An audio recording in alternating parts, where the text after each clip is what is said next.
Imahe ng isang elegant young lady ang Kapuso teen star na si Bea Binenes sa kanyang debut. Bukod sa pagdating ng ilang surpresang bisita, kinilig din si Bea ng isayaw ng kanyang Last Dance. Panoorin po natin ito.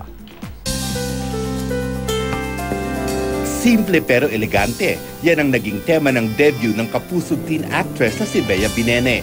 Basta ang sinabi ko lang po, ayoko nang masyadong babae kasi ayoko nang parang fairy tale-ish na princess. Ayoko nang ganun eh.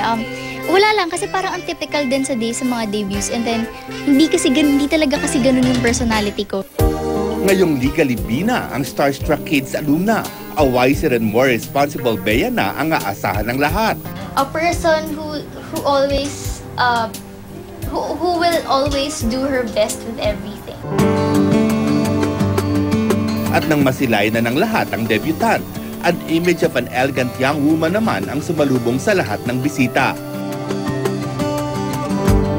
Isang speech ang ibinigay ng veteran talk show host na si Herman Moreno o Kuya Germs kay Bea bago magsimula ang selebrasyon.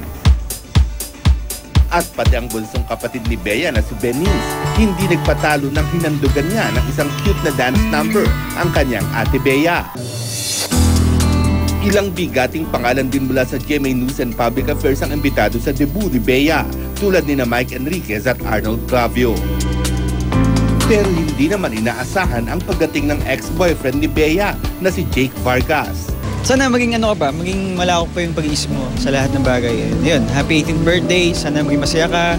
And ayun, good luck sa lahat-lahat.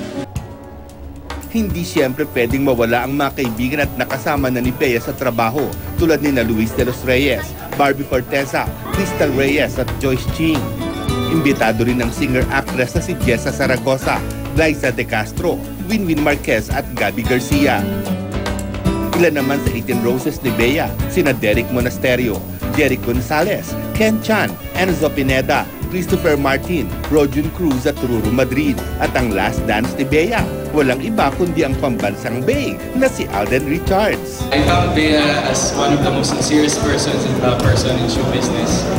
Walang pretensions, hindi niya ginagawang showbiz ang showbiz. That's what I like about her. Mula dito sa amin sa unang hirit, happy 18th birthday, Bea!